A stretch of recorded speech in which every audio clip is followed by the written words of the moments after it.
Swim check 1, 2. Bike check 1, 2. Run check 1, 2. I think we're ready. Let's try this. Welcome to the Tri Beginner's Luck podcast, a podcast where we explore the sport of triathlon from a variety of perspectives to help beginner triathletes on their journey. I am your host, Mashonda Shines. We're back. It's a new edition, Tri Beginner's Luck. I don't have my glasses on, so you already know what type of day it could be. I can't really read things, but we're going to make it work. No, I'm just kidding. I have on contacts, so I am excited. I just feel differently when I don't have my accessory on. If you know anything about accessories, you know that your accessories, especially your favorite ones, become like a clutch. It's something that you need to have in order to feel like you're going to have a good day.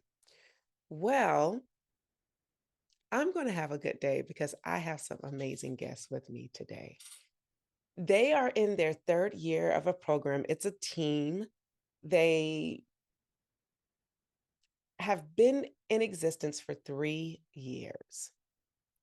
And they are making some noise and making some waves. And you have seen them in publications. You've seen them on other podcasts. And they are doing the darn thing. Yes, they are. They are an HBCU representing the triathlon space. They are Delaware State University, and I get the pleasure of talking to Coach Hannah Paoli Loftus. I get to talk to the captain of the team, who's a junior, Ashley Stanley, and I get to talk to a rising sophomore who's been in the game for a long time, and that's Ava Larkin. Welcome, DSU, to the Tri Beginner's Luck podcast. How you doing today? Great. Thank you for having us. We're excited to be here. Yes, thank you for taking the time. Yeah, we're really excited to speak with you today. Well, I'm gonna need more energy than that excitement. It's like, yeah, I'm really excited. No, come on. Y'all are college students, but they're like, we just raced. We're tired. That is about all of the energy I expected today. You know, we're humble. You got that humble brag. She was the queen of that. Okay. Well, let's talk about some of this humble brag. You guys just left the Clermont. What is the name of that race? The Clermont Draft Legal. Draft Legal. That's it. The Yeah. Clermont Draft Legal Triathlon. That's right. Tell me about it. Let's talk about it, because this is like first triathlon of the season, getting your bells wet. You've been practicing in the weight room. Your first race of the season. How was it for you all? I think the race went pretty well, especially considering it was our first race of the season. So this one is different than our typical triathlons because it's a super sprint. So it's half the distance than we usually train, but we do back-to-back days. So we raced Saturday and Sunday. And overall, our team performed way better the second day, which is just really amazing to have gone out one day, raced, and then gotten back out there and raced even better the second day. Okay, team captain. Yes. We did even better the second day. Okay. Yeah. So let's talk about day one, because a lot of times people don't realize how hard it is to perform at a high level 2 days in a row. Because most times it's one and done. You got one opportunity and you're done. But this was a little bit different. So tell us about day one, and then we'll talk about day two, and then just kind of get some backstory about the program. Well, I so think, go ahead. you go, Ava, you go. For day one, I think it's more nerve-wracking than day two because we haven't raced all season, so we're going into it with high nerves and just seeing if we can perform, and all of our trainings being put to work. So I think, yes, day one is a little bit harder than day two performing level, and then day two is kind of like, all right, we already did day one, we're good, we got it, let's go out. And as Danielle and I, another one of the girls on the team, like say, balls to the wall. So balls to the wallet, day two. I'm very familiar with balls to the wall. We used to say that in school. So it feels good that I'm one of the youth, that I still can resonate with the lingo. So yes, balls to the wall. So day one, what type of racing was day one? Did you do the same thing both days? Or was Yes. day one the super sprint and then day two was like a relay? Like, what did you guys do? So it's different for each team what they decide to sign up for, but for us, we decided to do the NCAA Super Sprint both days. So it's the same distance, it's just half of our regular triathlon. So for people that aren't familiar with a super sprint, it's around a half a mile or a quarter mile swim, and then a 6.2 mile bike, and then a 1.5 mile run. And for our freshmen on the team, like, and for even us, like going out first day is mainly just like you want to do what you can. You know, there's going to be mistakes made because it's our first race back, first one of the season. And you just want to get a time. And then the second day is when you want to beat that time. So now you have like something that you're working towards. It's a goal. You know what you did the prior day. And now you want to really like kick it into gear and try to like perform better than that first day. And I think Dry? the first day we have a little bit, I mean, that travel day is so long to get to the destination. And that first day, maybe you still have a little bit of heaviness in your legs. Feel like that's the shakeout race. And then, and that's how it's structured. Day two is the finals. You know, that's when you better bring your A game. Now, did you all have to drive down there or did you fly? Oh, no. Oh, no, we flew. It's just we fly out of Philadelphia, so we drive to the airport, and then you have the flight down, and then you fly into Orlando, which is about 40 minutes from where the race was. So it just kind of adds up. That travel day gets long pretty quickly.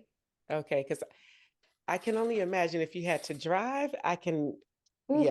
I can't even imagine that drive, but I just wanted to ask to make sure we can kind of paint the picture. But yes, flying, you needed to get some type of momentum per Yeah. se. Yes. So, how many traveled with you? How many is on the team now? Because I'm sure that you've experienced some growth in the 3 years. So, how many girls do you have on the team this year? So this year we have 6 girls on the team, but we have already signed 4 new athletes to come in the fall, so we'll be at 10. So this is our growth year. Come on. And Yeah. you've already signed them? Yeah. Committed, signed the NLI. They're on their way. Pack their bags for Delaware. So what does that look like from a coaching perspective, Coach Hannah? Like, how are you recruiting these women to come to DSU without it being a fully funded program per se yet? Yeah, so this year I kind of had 2 tactics. So out of our 4 who are incoming, we have 2 athletes who are not from a traditional triathlon background. They're swimmer runners who I reached out to and said, "Hey, would you be interested in talking to me about triathlon?" And they said yes, and we had a great conversation. And this was last spring. So then I said, "Hey, if you really think you're interested, go do some triathlons this summer. Like, see if you love it. Maybe you hate it and this is not the sport for you." But fortunately, both of those athletes signed up for some local sprint races. They were hooked. They're like, "We're in. We want to come visit Del State." Signed in the fall. And then the other 2 athletes are triathlon background. So one's international. She's from Germany. She grew up competing in triathlon on a pretty high level team. The other girl is from Team Z3, which is one of the youth and junior teams that the US has. So she also grew up in triathlon and was always intending to do triathlon in college. So kind of a mixed experience in how you find and recruit those athletes. Do the current team members play a role in that recruitment process? Oh, for sure. It And it what did does not that look take me like? very long as a head coach to realize there has to be continuity on the team, that the like personalities and the dynamics that has to work. The talent doesn't matter if there's going to be constant conflict. Honestly, the most important thing is that they're good people, that they're a good fit, that they have the integrity and work ethic. You know, I always say I can grow skills and develop talents, but I can't create character.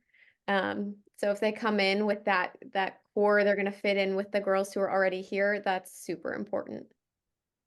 And so, Ashley and Ava, I want to ask you, what do you look for in teammates when you're recruiting and you have a say in the recruiting process?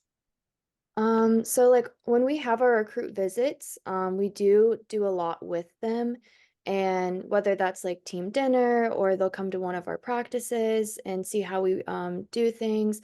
And so I think that's like really important, adding on to like what Coach Hannah said, because we can get a feel for their personality, because obviously if you're a junior or a senior in high school and you're just coming to meet the coach, you're going to be a little more shy and reserved. But I think once they get with like the team and they're getting with us and we're like similar ages and we're all like hanging out together, you can really start to see their like personality start to evolve. And we can like quickly see like who's gonna fit with our team. And like usually we've always had really great experiences and we're all having fun and we just end up talking all the time at like team dinners for a really long time. And I think that like helps also those athletes that are coming to visit see if like this is a team they want to be a part of, if they're like meshing with our personality and our character, and if they like, the type of like character on our team. I agree with Ashley. Once they have that one-on-one away from their parents and away from Coach Hannah, it helps them open up more. They become more chatty and they like to ask us more personal questions about our experience at school, kind of away from triathlon and more student life and school life. Now, I love watching good old sports movies. And those sports movies often include football and they have recruits that come in. Now, if I'm painting the picture that I see in the movies, do you guys take the recruits to parties and, make sure they understand that? Coach Hannah, yes, close your ears. Like, do you guys give them a taste of what Delaware State has to offer? Usually we just do like a tour on campus and then they'll come back to either my house or to Coach Hannah's house, and we'll just all do like probably a pizza dinner or a pasta dinner depending on what we have the next day. And we'll tell them about campus life, but we don't bring them to parties, no. Yeah. The itinerary Coach Hannah has planned is very packed. By the end of the night, they're done. Yeah. It's Tired. Going like straight to time bed. to time. Yeah. I had to ask because I wouldn't do myself due diligence if I didn't ask. I just always want to know. So you just finished Clermont. The first day was a little interesting. You woke up, and then the second day you guys went balls to the wall. What is it like racing? Because during the off season or summer season, you don't get to race draft legal as often. So what was it like to be in a pack racing this weekend? And what was that experience like? And how do you, what was that experience like for you? So this weekend, racing in a pack specifically for me, because my packs are huge. I feel as if I have at least 30 girls in my pack. And with the laps being so short, I feel like it gets bunched up. And I ran into a cone around the U-turn. So I feel like I get pretty angry in packs, and you have to weave your way around. Some girls are not as strong on the bike, so they swerve out to the side. So it's really, you have to have a quick reaction, or you're taking half of 15 girls down with you. But I feel like it's definitely a learning curve. If you don't pay attention to what you're doing, and you're not confident in your own skills, then it could get a little messy. I can only imagine. I admire you guys riding in the pack. Like, I love that. With, I'll say, the big people triathlon, you got to have some space in between. For that point, people don't be knowing how to drive their bikes. You know what I'm saying? Yes, you have to yell at them. I yell. I'm like, yeah, hold your line, stay there. Or we'll be like 4 across. It's not working. It's not working. Not at all. Hold your line. I love it. What were you going to say something, Ashley? Oh, well, I was just gonna say, like, for me, Claremont is just like a really great way to like put all of the training into like one race and see where you're at, because you can train and train and train, but having like something that you're training for really helps like keep that momentum going and that energy going.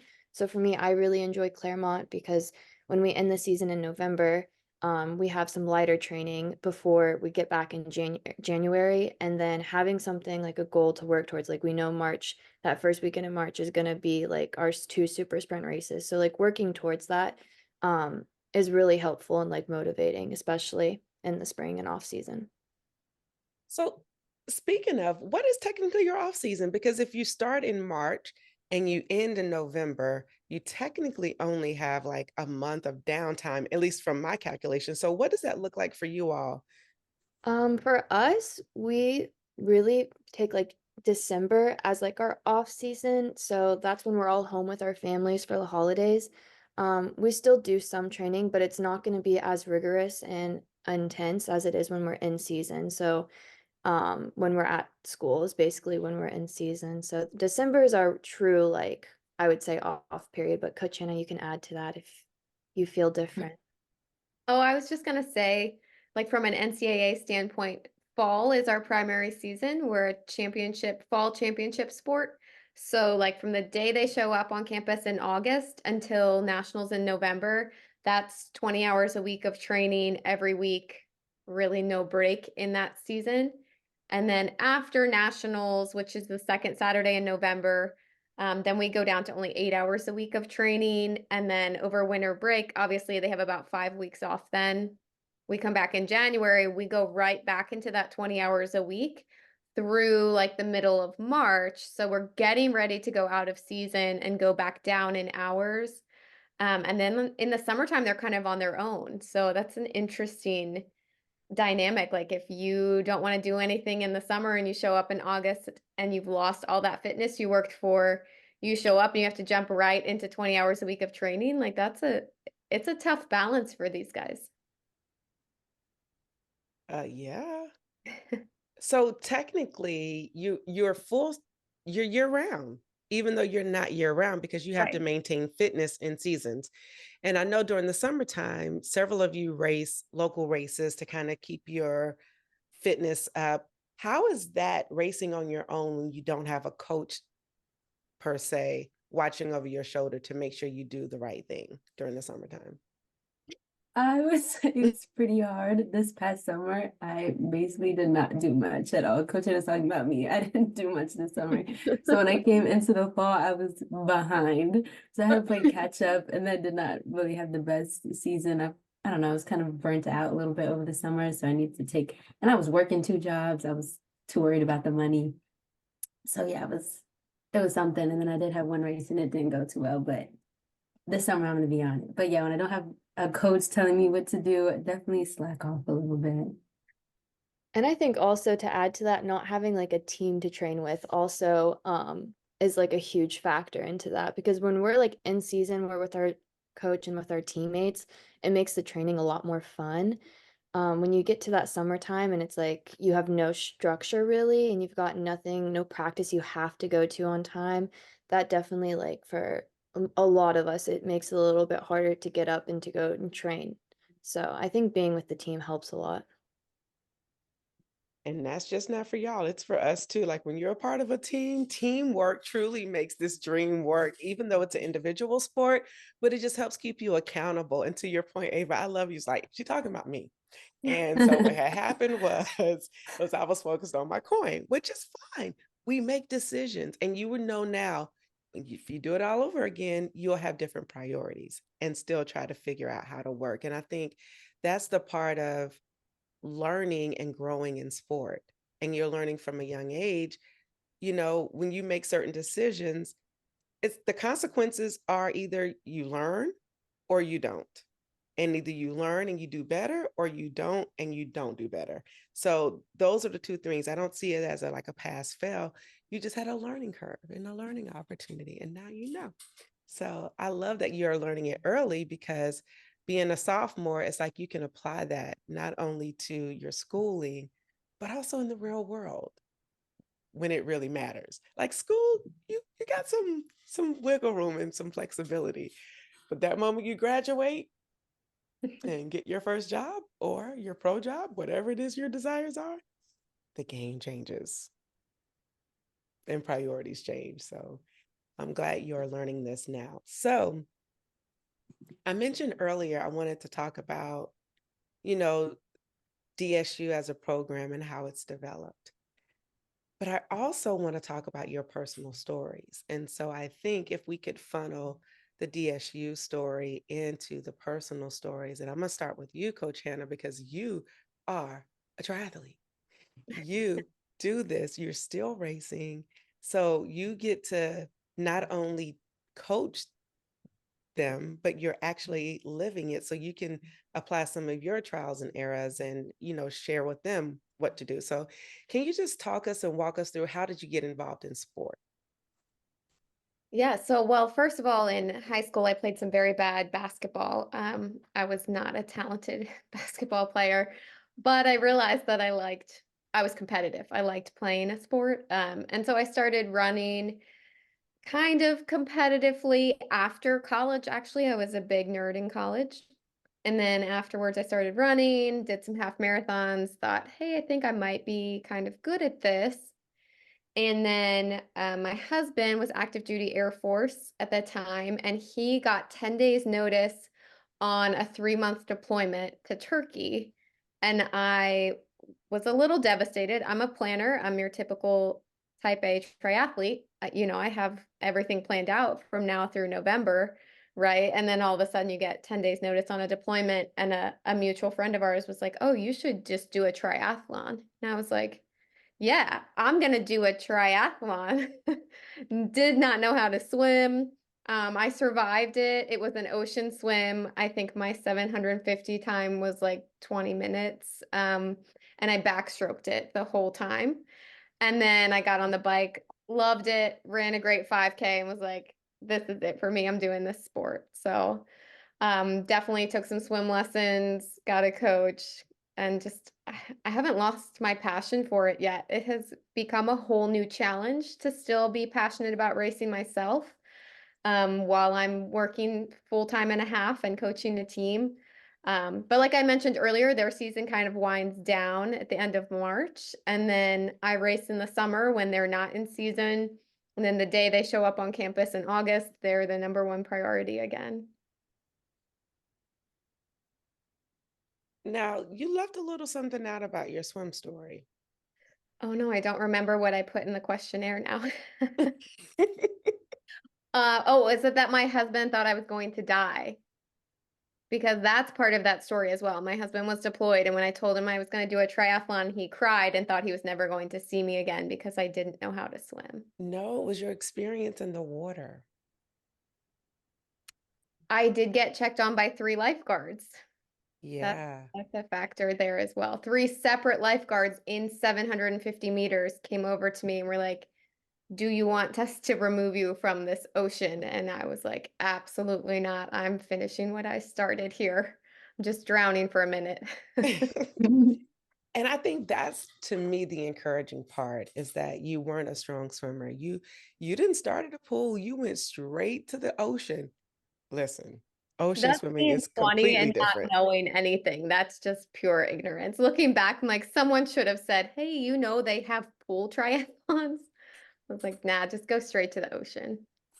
But you did it. You Yeah. survived. And it was the feeling probably that was the feeling that wanted you to keep coming back and doing more. And so just for those of you who are listening, you may not have the optimal swim or the best swim, but don't discount the sport.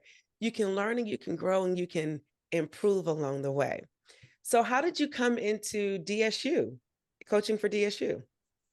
So when I moved to Delaware, DSU had just announced that they were starting a triathlon team. They had hired a head coach at the time. I met him on a group ride maybe 4 weeks before the season was about to start for DSU. So we rode together, and at the end of the ride, I gave him my number and said, if you need anything, I want to be a part of this. This is an incredible opportunity for the sport of triathlon at an HBCU. I want to be a part of this. What can I do? Let me know. Think about it and give me a call. And he called me the next day and was like, I need an assistant coach, and it's you if you want it.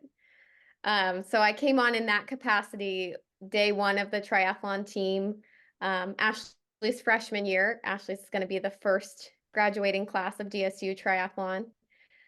So I served in that capacity for a year, and then the head coach stepped down, and I asked him to submit my name and resume to take his place. Met with the athletic director the same day that he resigned and started 2 weeks later. Very serendipitous, I think. Absolutely. And I love how he was like, hey, coach, put me in, put my Yeah, name in to take your we place. go. Admit this. I got it. I love it. The confidence is for me. DSU, you guys walk with a certain type of swag that Hey. I appreciate. Like it's like a swag. Like we here, we're gonna let you know, and we're gonna make some noise, and we're gonna sting you, hence the hornets, where it matters the most. So I appreciate the confidence and the swag, and yeah, that warms my heart. It really does. So we're gonna put a pin in the DSU story from that perspective. Mhm. But Ashley, tell us how you got involved in sport and how did you come to DSU? So I've been running ever since I was a little kid. My dad would run and I would always ask to run with him. And I did Girls on the Run in elementary school. So I was always a runner. When I was a kid, I did a couple triathlons, but I decided to stick more towards the running. And then my dad ended up getting us all cycling bikes so we could road bike with him. So I stuck to that. Never was a lap swimmer, never was a pool swimmer. I would still say that is my weakest leg of the triathlon. But I grew up in Florida, so I was always swimming in the ocean, always doing open water swimming. So in high school, when I was just a runner and I was just doing cross country and track, I ended up fracturing my fibula and I was on a boot and crutches for almost 2 months. And then when I was coming back from that injury, I started swimming and I picked it up and I had never swam in my life. So I had to go like buy a swim cap, buy some goggles, all that stuff um, to actually be able to lap swim. Um, and so then from there, I really got into it because we got a new girls cross country coach and he did triathlons and he was like, "Hey, I think you should do this with me. Like just the 7 days a week running is really not great for you." I kept getting injured after that. It was really hard on my body. And I was like, yeah, sure, I'll give it a try. And then ever since then, I loved it. And it was like way better for my body being able to like do swimming and biking and not running every single day a week. So yeah, and then I got recruited by a previous coach at King University. It's in Bristol, Tennessee. And I was previously committed there, but then I saw a better opportunity financially for me here at Delaware State. And so I transferred before I even went my freshman year to King University. And I definitely think Delaware was where I was supposed to be. And I'm glad I made that switch. So yeah, that's kind of my background into triathlon. I would definitely say like heavily like just injury based. So that was like the main switch for me. And I like have loved it ever since. I love the business savviness. Like, I saw a better opportunity for me financially at Delaware State. So I'm just going to go over there where they offer me a little bit more money. Well, the And other school was a private Christian school, so it was expensive. This is a public school, so the difference was kind of crazy. So I can only imagine. I mean, college now is very expensive. And so to be able to make yeah. that very shrewd decision at such a young age just lets me know the maturity level, right? Because I wasn't that mature. I chose to go out of state for college because I wanted to go to FAMU and left money on the table in Georgia. Now, am I glad that I went out of state? Heck yes, and I would not ever. Um, You would never change it. I Never go wouldn't change it. However, when I look at them student loans, I'm like, I don't know. back. But it's all good. It's the experience and it's the intent. But I admire. I'm just saying, like for me, I admire your maturity because I was not that mature. So kudos to you. Yeah, kudos to you. And the fact that your coach saw, hey, look, I do triathlons. I think this would be better on your body. Hmm. Like to me, that is mind blowing. And so just so thoughtful to say, hey, you're a great athlete, but let's switch it up so that you can preserve your body. And doing all three sports, for those of us who are in the sport, it makes a difference in being able to spread out the pain throughout the week versus every single day chopping at the same bit. So kudos to you, Ashley. And I know you're still a strong runner because you're on the country team and track team right now for DSU as well, right? Yes, ma'am, I am. So so you're working out year round for real, for real. Yep, most of us are on the cross country and track and field team. So all of us do races for them as well as triathlon. So we're all year-round strong athletes. I love that. Year-round strong athletes. All right, Ava Larkin, tell us your story. Because listen, you're like on the magazine covers and doing all the PR for the team. So I know you look at her shaking her shoulder, the little humble brag. Come on, humble brag. So I started as a swimmer and like summer swim team, swim kids, swimming like that. And I ran with my dad because he was really into 5Ks at the time. And we have a local triathlon 5 minutes down the road. He was like, hey, do you want to do a triathlon? I was like, okay. I didn't really bike. I had a Barbie pink bike with the shiny tassels on the side. Like it was rusty. I was like, okay, let's do it. I won it. And the coach who was putting on the triathlon was like, we want you to be on our team, triathlon. I've never heard about triathlon before doing it. And I liked it. I liked doing 3 different sports. I thought it was different. You know, swimming can get boring, running can get boring. Put it all 3 together. It's definitely a lot better. So yeah, then I started doing triathlons for them, and it's been 11 years now. We'll be 12 this summer. Clearly, I like it enough to keep going. So you're about to be 12 years in the game? Yes. You older than me in this sport. You older than me. I am a little G compared to you. Oh my goodness. She's like, I mean. And by the way, shout out to your dad, Mr. Ronald, because listen, he is the team dad, okay, y'all? He is. He is the team. He's like a tiger dad. Listen, tiger he wants dad. To be everywhere. Ooh, listen, he's like, excuse me, have you heard of DSU?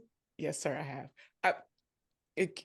DSU needs to be on your, yes, sir. Oh my goodness. He's I always love out you, there Mr. Ronald. for us. He's Yeah. gonna melt when I tell him that. Oh, he's gonna hear it. He's like, oh my God, I got a shout out. He did.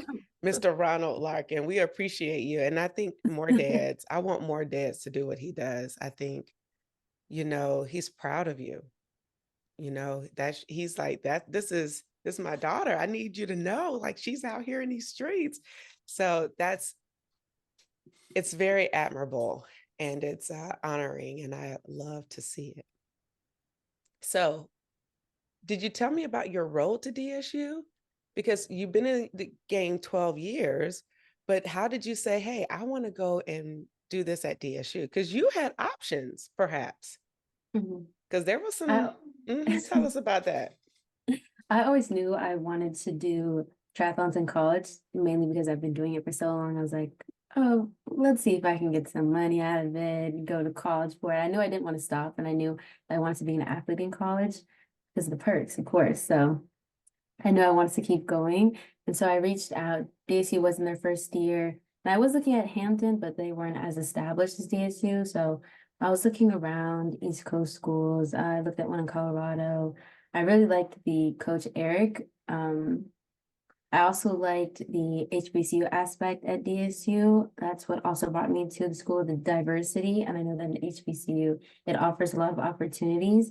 Right now, just for my major, I've never seen the opportunities that were granted at other PWIs. So that also was one of the reasons that brought me to DSU. No, that's good. That's good. You don't have to make up stuff and keep going. You fine. Okay. I was like, I that's don't know. it. I was to add.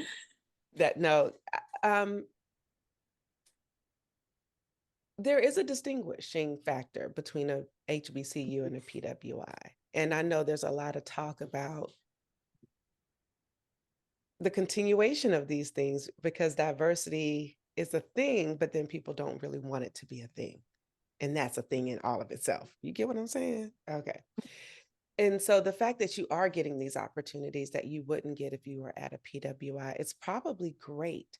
in the sense that you're learning skills that you wouldn't be able to if you were at a PWI. You wouldn't get the same exposure and experience that you will get. And so I think there's advantages to it all, but I'm glad that you made those decisions for yourself. With that said, DSU, Coach Hannah, you come in the second year as the coach. You have been there since the beginning, and so now you get to make it your own. What is the Coach Hannah Paoli Loftus effect at DSU? Oh, I love that question. What is the effect?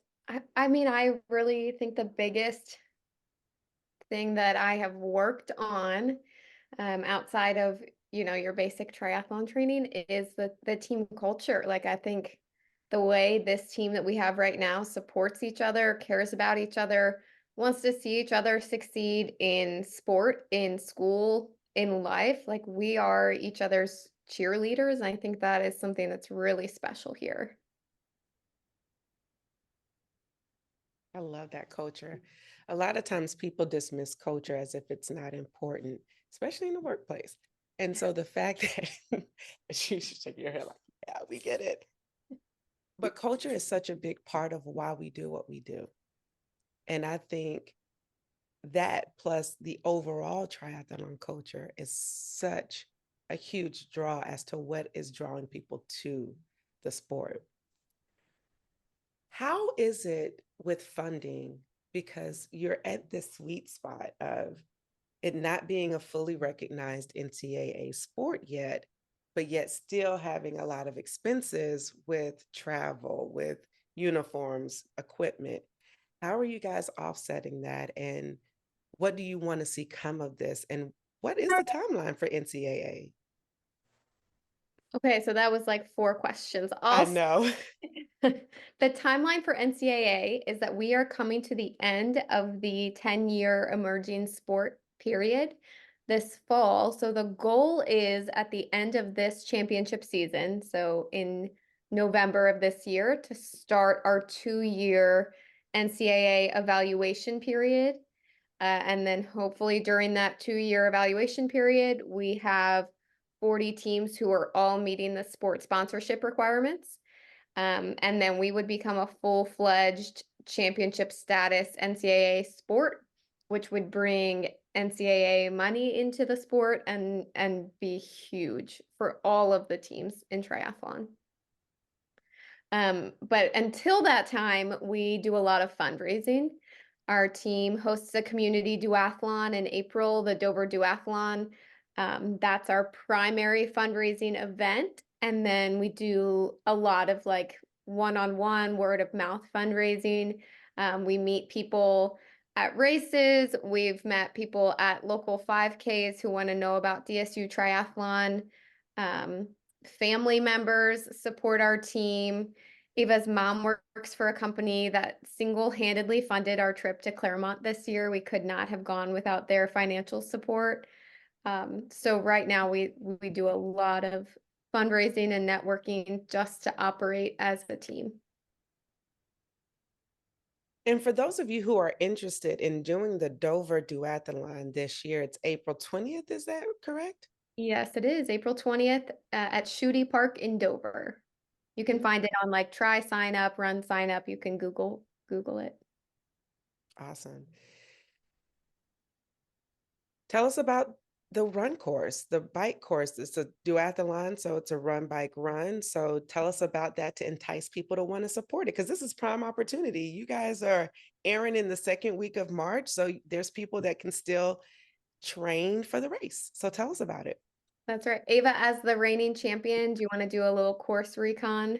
Okay. For anyone who's listening. Okay, so in the park, we run down the main road, so 1.5 miles total, and then we get on the bike and we bike through Dover, 12 miles. It's pretty flat. It's got some rolling hills, but it's nothing too crazy. I think once you make the right on hill, what's it called, Coach Hannah? On Westville? Yes, that's when it starts getting fast and you can pick up the pace and get back to transition. And then we do the same exact run, 1.5 miles, down and back, super flat, super fast. It's competitive. Definitely have my workout. Don't think I'm gonna get first this year, but I'm gonna try my best. We believe in her. We love it. So if you want, again, support them. It's a race coming up. And even if you can't race and you're hearing this, but want to do something and get involved, go ahead and send some money their way. I think there could be a way on the website where you can kind of just give if you want to give a general donation. So please be sure to do that so that you can support their efforts and kind of help while we're waiting for that coveted NCAA official Right. invitation and money and all that kind of good stuff. Because then you still got to wait. Like this is a long process. Thank It's God a we are commitment. endurance sports That's right. athletes. Because listen, it's a long time to go through the different processes, but it will definitely be worth it. So yeah. Anything you want to add to that, Coach Hannah? I will add about the duathlon. This year we're offering a relay option. So we're excited to have that for people who we have some who maybe don't bike. My neighbor's gonna run and make her son do the bike ride. So it's a fun way to get families involved. But yeah, definitely working towards that NCAA championship status. That's, I hope all 40 teams in triathlon are taking that really seriously and doing what we need to do because that will be huge for us to get that. Right. Let's go. We are rooting for you. All right. Each of you have had your first triathlon story. I think we've heard from Coach Hannah about hers. But Ashley, do you want to tell us about your first story?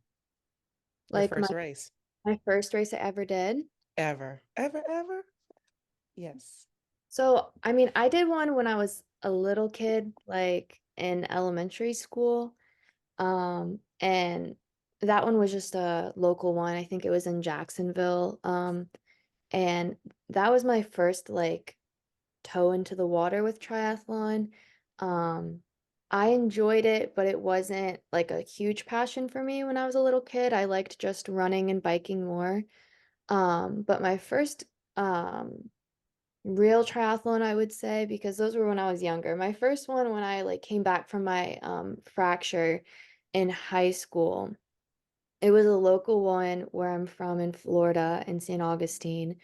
And I remember like racing it. It was just like such an adrenaline rush. We did swim in a really gross area of water, so people don't love when the open water swims are like in still water and things like that. But it was really fun. I enjoyed it, and I think like doing that, it showed me like the opportunity that comes with triathlon and like all the different things that because like if some people don't like just like the swim bike run, they can do an aquathon, which is like just swimming and biking, or an aqua bike, and a duathlon, which is run, bike, run. So I think, I don't know, I really enjoyed it, and it really like kind of solidified um my like desire to like go more towards the triathlon aspect of things and not just running every single day. So then it just gave me something to work towards, and I continue to like build on my swim and my bike, along with running still in high school for track and cross country. But after that first race, I like really decided that I wanted to keep doing this, and I kept signing up for local ones because I'm from Florida, so like there was local ones like year round because it doesn't really get cold there. So I was able to just keep signing up for local triathlons and just keep working towards like getting better in that aspect of things. All right. The city, so the City of Youth is not, or is it the Fountain of Youth for St. Augustine? Yes, the Fountain of The Youth. Fountain of Youth. So the water there is not the Fountain of Youth, clearly. No, this was Mm-mm. in the Jacksonville, the St. John's, like it was, I don't know, it was really gross. We had to jump off a dock, and you know when you like jump into the water and it's like smushes, like because it's like, yeah, that was the type of water it was. Then I stuck more to the beach ones. I like swimming in the ocean. I know Coach Hannah had her first experience and it wasn't the greatest, but I prefer the ocean swims. Those are the great ones because you can swim like with the current. But I mean, I guess getting past the wave break line, that's a little bit difficult. I did have one race where the waves were just tremendous. And I mean, I had like grown men next to me who were also getting pushed back from these waves, and we just had to keep trying to get out to like the first buoy, and that was brutal. So it has its pros and cons, I guess. Of course. Ava, since you've been in this game for 12 years, you probably have many different firsts, but tell us a story about your beginning days in triathlon. So my first triathlon, I remember the race age initially confused me, how it's your age at the end of the year, and I couldn't understand why I had to write 9 on my calf, and I was only 8 at the time. So I remember that was confusing. For my first time taking gels, the energy shot blocks before a race, my dad, he was like, here, take these. And everything was new at the beginning. I remember the swim, I was good at swimming, so I was like, all right, I got this. This is easy. Then I got to the bike. Of course, there's only so many gears on a Barbie pink Walmart bike. So I remember just spinning and spinning and spinning and spinning. And I was so frustrated. It was like, oh, I'm not going anywhere. And all the other people in the triathlon, they had actual bikes because they were on the team that was putting it on. And then for the run, it was at my local high school that I went to, and it was pretty flat. So, went in there, dusted that, went around the field. Overall, it wasn't too bad. I remember I finished it with my friend and I liked it. And I was like, oh, like I finished the race and I felt good. And of course, the medal. And I was like, okay, like I'm kind of good at this. Yeah, you are. And then you went on to be a part of, I think, Endorphin Fitness. Yes. So you participated with them, and they have a youth like nationals team. And so tell us about your youth nationals experience and being able to go to youth nationals. So my first youth nationals, I honestly fell out of my element maybe a little bit because a lot of the races I did were local, just around Virginia. And then of course, when you get there, it's a bunch of other teams from all across the country, West Coast, Midwest, the South. And they were doing it a lot longer than I have. Like they were in the game longer than I was. And open water, most of our races that I did when I was younger, were in pools. So then we're in the open water, and oh God, I kept thinking the animals were gonna come get me, but they died the water blue, so it wasn't too bad. And then we had to climb up this ramp, so that was something. And then the run to transition was really long because, of course, the transitions at local races, they're like 10 feet away from the pool. So I remember that was something, the bike, 2 laps, and it's not draft legal, of course, I wouldn't be at a young age, but I remember it was that, and I did it with my sister because she was also in triathlons at the time, but she quit now. So it was nice having someone else there with me, but I definitely felt a little bit overwhelmed. But of course, as the years went on, I got to like it more and more, and then crossed into the draft legal, which made it a little bit better. But yeah, I remember feeling very overwhelmed at first. There's a lot going on. And who wouldn't think that, because that making that huge transition. Now, what are your goals? Where do you want to see yourself in triathlon? Like, is college it, or do you want to see yourself move on from college to maybe going into elite, professional? Do you have any desires or dreams?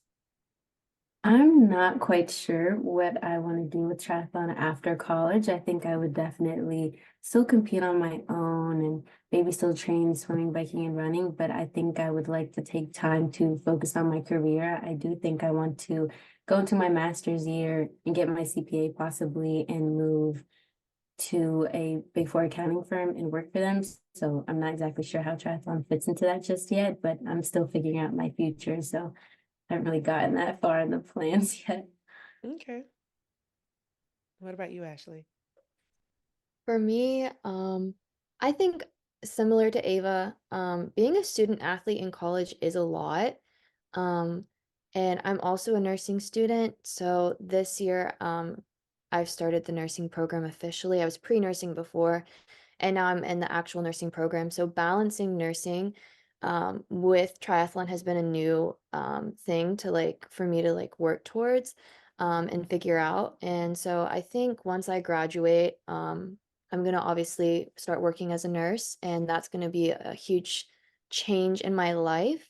And so I think I will still train. I don't think I could see myself not going for a run or biking or swimming or whatnot, but I don't think I would do it as competitively as right now. But I would still sign up for local triathlons and still race. But I think it would be like adjustment period is what I would need after college triathlon and figuring out my life and where I want to settle down and all that. So, but I don't think triathlon will ever go away. I think it's definitely something that I'll stick with, just not as competitively.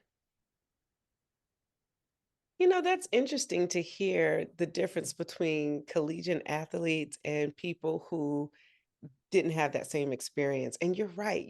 This is like a job for you. So you don't get the luxuries of doing everything that normal college students can do. And so you're like, that's too much to think about. Can I just take a break? So I get it. And yes, you can take a break. What advice would you give to listeners? And this is for all three of you. For those who might be wanting to get in triathlon, scared to get in triathlon, what can you do to encourage them um, to take the risk and try? Well, for me, I like didn't really know what it was gonna be like. Obviously, I did it as a kid a couple times, but that was more just for fun, and my dad just wanted to sign us up for something and see if we'd enjoy it. But I think for anyone like who's new to triathlon, I think just signing up for your first race and having something to work towards, and then just taking your first race as like a learning thing. Like, don't have any high expectations, any time goals that you want to crush. Like, just go out there and like have fun. Like, obviously follow the rules. Don't do anything you're not supposed to, but just have fun. And then after that, then you can like, you have like a baseline now. So you can say, oh, I did this in the swim. Like, I want to start doing this so that next race I can beat this time. But I think just making the first race fun and not putting any pressure on yourself is like, I think that's like really good for first timers.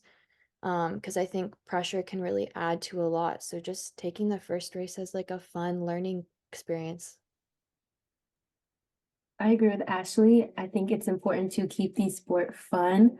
I think it's a huge accomplishment to do 3 sports back to back. So it's like a little reward every single time that you compete a triathlon. But I think it's important to keep the love for it, because training for 3 sports, and once you add the time goes onto it, it can seem a little bit draining. So I think definitely just to keep your love for it and have fun doing it, and don't see it as like, oh, I gotta do this, I gotta do this, I gotta hit this time. Yeah, I think if you're considering signing up for your first triathlon, you just got to do it. You have to have a pushy friend who's like, we're doing this race on this day, and then you register.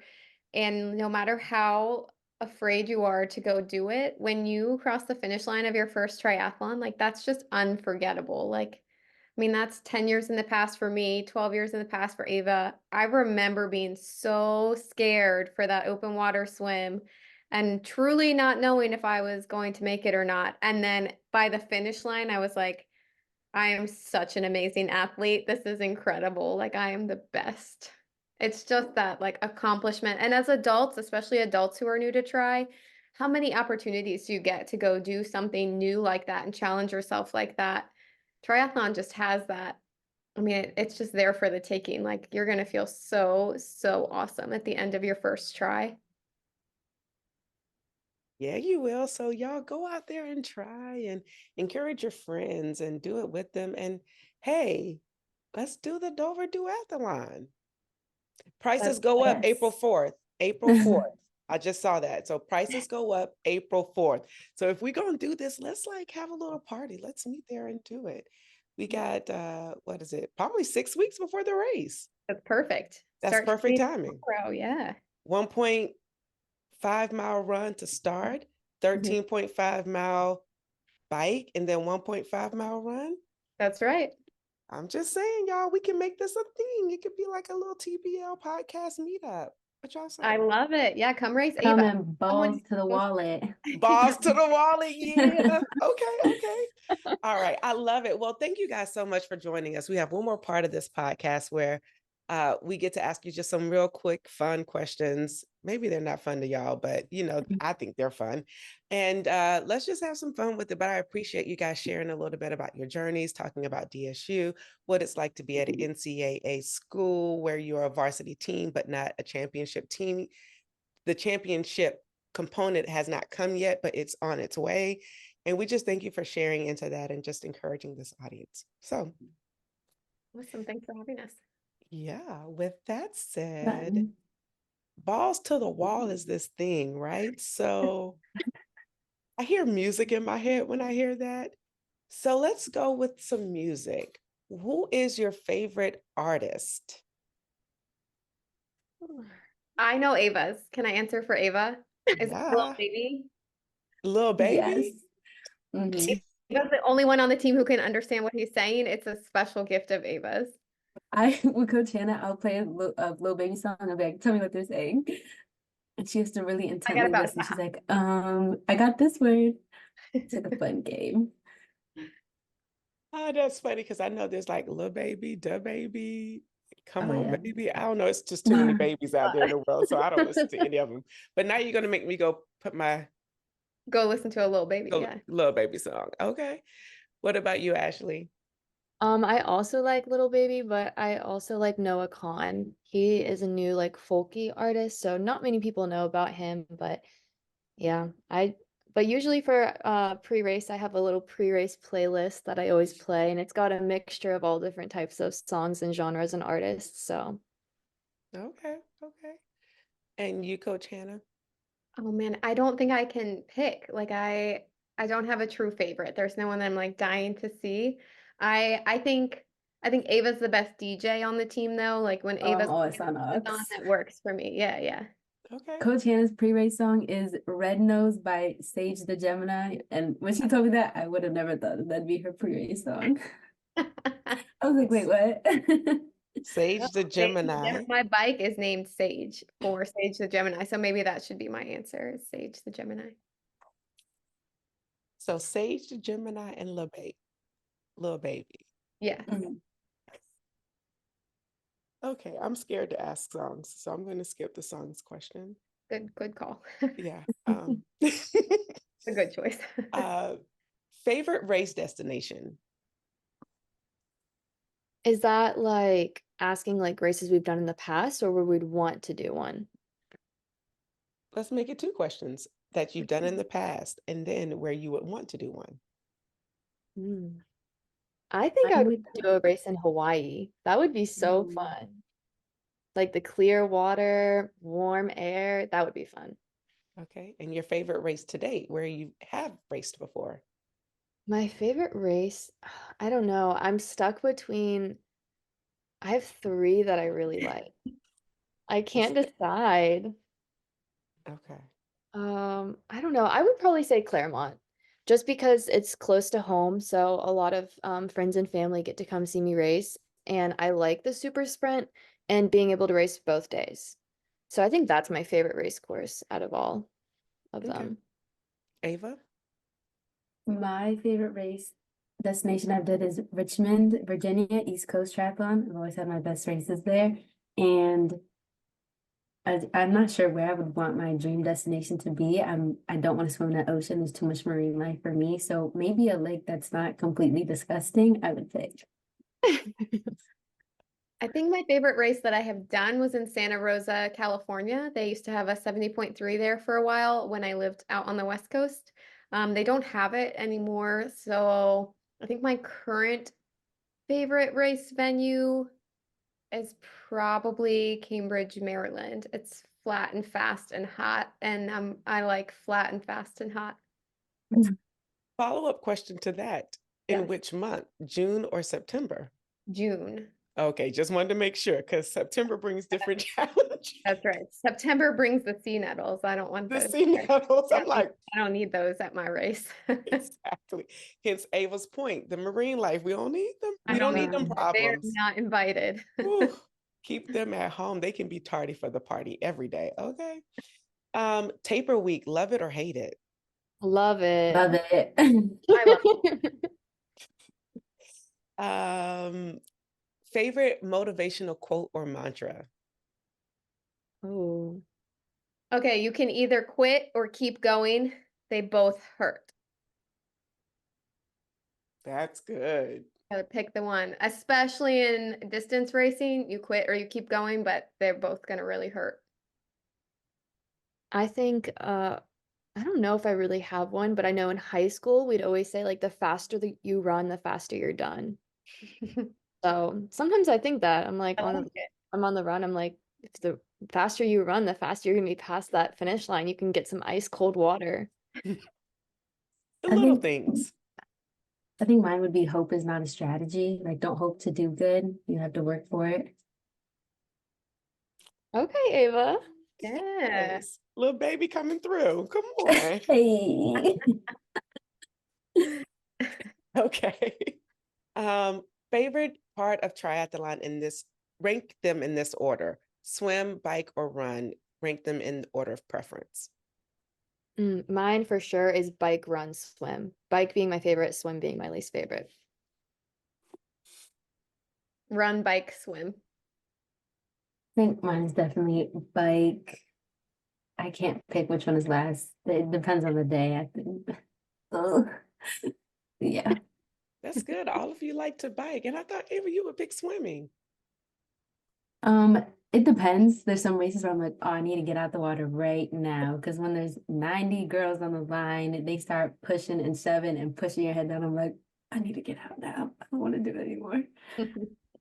I love It it. depends on the race. Best or your favorite post-race meal? I Oh, just ice cream. potato chips. Oh, ice cream. Yeah. Coach Hannah, what did you say? Potato chips, like Lay's classic, nothing, just potato chips. I want chips. Okay. And Ashley? I don't know. I don't have like a set thing I get post race. All I know is that I want something like junk food, like fries or Anything ice fat. cream or Mexican food, like some queso and guac. Like, yeah, just something that I like really unhealthy for you. That's what I want to eat. Okay, and Ava likes the ice cream. So typically, I know that for you all, you might not have gotten to this level yet, but for Coach Hannah, do you pee on the bike or get off and take a proper pee break? Oh man, so when I first got into triathlon, my first 70.3, I swore I would never do that. I think my exact quote was, even if I was winning Kona, I would not do that to my bike. But now I do pee on the bike. It's a huge Really, time Virginia? saver. You pee on When the every bike? Oh, second no. counts and I'm like right there on my goal, I'm not stopping. I just pee. Wait, really? For real, yeah. Wow. 70.3. Okay. If you're peeing on your bike in an Olympic, you've got a problem. But in 70.3, I'm not stopping for that. You clean your bike after though, right? I clean my bike after every ride, Ava. Oh, okay. You literally clean your bike after every ride? I literally do. Her It's bike is her most- baby. Yeah, it is my baby. I don't have kids, just a bike and a dog. So I respect that. I cleaned my bike the other day and had the guys gawking at it. They were like, "Oh, look at Mhm. that! Look at that Yeah. drivetrain." The little things make men go like goo-goo-eyed, and a clean drivetrain will do it. But anyway, uh, I digress. So Ashley and Ava, do you all ever get to wear wetsuits? I Yes. think from one race we have. One It's race? not very common though, because our NCAA women's cutoff temperature is different than age group. So we're 68 degrees Fahrenheit. So it's Oh, kind of uncommon to get water to be that cold in the races we cold. race. Okay. Well, then have you peed in your wetsuit or not? Absolutely. In the Yes. warm up while I'm swimming. Yeah, Yes. in the warm up, I have to pee like right before the race. Those nerves really get me. So actually, we had the one race at was it Waterman's that we had to wear wetsuits? Yeah. Mhm. Yeah, I was definitely peeing in my wetsuit then. What they're That for, makes yeah. it warm. Yeah, we had to like tread water and hold on to this rope. I was definitely peeing while we were waiting for the start to go off. Well, there you have it.